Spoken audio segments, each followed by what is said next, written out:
Bonjour, Guillaume Jondot. Moi, je ne suis pas généticien, donc j'ose à peine parler, et je représente la filière Fava Multi. Alors, la première question qui était posée, c'était indication. Quand demander exome-génome? Donc, on pense que c'est le résultat d'une discussion entre le laboratoire et les cliniciens, qu'il ne faut pas oublier les cliniciens, que quand on a un panel négatif, c'est ce que tout le monde a dit.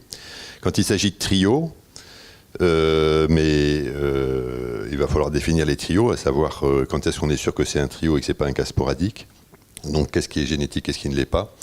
Ou quand on a des formes familiales, avec probablement un nombre de patients minimum pour qu'on ait une chance d'avoir des résultats. Et donc, ce nombre de patients pourrait être de 4 à 5 individus par famille. Les laboratoires qui sont dans notre filière, oui, j'aurais dû commencer par ça, mais j'ai eu une interception ce matin de mes slides, qui est un peu perturbé. Donc on s'occupe des pathologies vasculaires, nous. Donc dans les pathologies vasculaires de l'aorte, des vaisseaux périphériques, des lymphatiques, des maladies, les malformations artério-veineuses et des fistules artério-veineuses. Donc on a des laboratoires qui sont spécialisés pour chacun de ces groupes de pathologies. Marfan est apparenté à Bichat, l'HEGP pour les maladies vasculaires rares, Rendu-Osler à la Pitié-Salpêtrière, à Lyon et à Poitiers, et la Pitié-Salpêtrière qui commence à s'intéresser aux fistules artério-veineuses. Il y a des contacts directs et réguliers entre laboratoires et cliniciens qui sont organisés dans la filière. Et par exemple, pour ce qui est du Marfan et apparenté, on a 3 RCP d'entrée, comme vous dites, par semaine, locales, qui sont à disposition des autres centres. Et on a en plus une réunion téléphonique mensuelle nationale. Donc, pour les maladies vasculaires rares, il y a une RCP hebdomadaire mise à disposition. Pour le Rendu-Osler, il y a 2 réunions annuelles et il va y avoir le début de RCP mensuelle nationale incessamment. Et c'est en train de se structurer pour les fistules artério-veineuses. Alors, est-ce qu'il faut rajouter une réunion supplémentaire à ces réunions de RCP? Il y a beaucoup de réticences.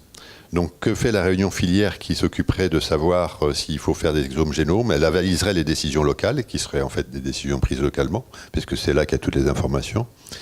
Et elle prioriserait les demandes avec 2 critères qui sont une chance de trouver quelque chose. Donc, si c'est syndromique, s'il y a une histoire familiale forte ou si c'est début génétique, donc les chances que ce soit génétique, ce qui n'est pas forcément évident pour toutes les maladies rares, j'ose le rappeler. Et des conséquences thérapeutiques, c'est-à-dire que si on trouve quelque chose, qu'est-ce que ça a comme conséquence de prise en charge? Et a priori, on était parti sur le faire ça une fois par mois. Alors, on a discuté aussi des consultations, parce que demander un exome, c'est pas la même chose que demander une recherche génétique sur un panel, et donc c'est se mettre en position de découvrir des tas de choses qu'on ne veut pas découvrir et dont on ne sait pas quoi faire. Donc, on avait dit qu'il fallait qu'il y ait une demande qui se retourne aux patients après l'avis de l'RCP filière, que ce n'était pas la même consultation qui allait pour un panel standard et pour un exome complet, et qui devait expliquer de façon détaillée la démarche génome entier, son principe, ses conséquences, et obtenir un consentement ad hoc. Et donc ceci, ça prend un temps absolument énorme, imaginons-nous, et pensons-nous, enfin surtout les généticiens dans le cas présent, et qu'on pensait pouvoir diminuer éventuellement en faisant des vidéotypes, pour faire des informations qui pourraient être diffusées. Et puis, il fallait que ce soit rendu par un généticien prescripteur, du fait de la complexité, étant donné que c'est un génome entier, et donc il faut au moins qu'il y ait un généticien impliqué. Alors, le nombre estimé, vous allez voir que c'est très variable suivant ce qu'on prend. Rendu-Osler, on a dit 5 à 10 par an, maladie vasculaire rare, 5 par mois, et Marfan et apparenté, on a dit 10 cas familiaux par an. Et puis après se pose le problème des trios. C'est-à-dire que si vous considérez que votre pathologie est génétique, c'est tous ceux pour lesquels les panels sont négatifs qui sont intéressants. Et donc à ce moment-là, les chiffres explosent. Et puis comme on sait on trouve chez des gens qui ont des formes avec des apparitions assez tardives, et quand on fait un panel, on a l'impression qu'on limite un petit peu. Si on se lance à faire des génomes, c'est chez ces gens-là, alors là, ça explose au carré. Donc voilà les chiffres qu'on vous propose, mais on est capable de faire beaucoup plus, comme les demandes. Mais alors pour l'interprétation, on pense que c'est un problème. Parce qu'une fois qu'on a les résultats, eh ben, il va falloir s'en occuper, les trier, savoir lesquels sont pathologiques ou pas. Et alors là, on est très impressionné par les généticiens qui sont capables de faire 400 génomes par semaine, sans semaine d'arrêt, sans semaine de congé. Nous, je pense qu'on n'y arrivera pas. Mais bon.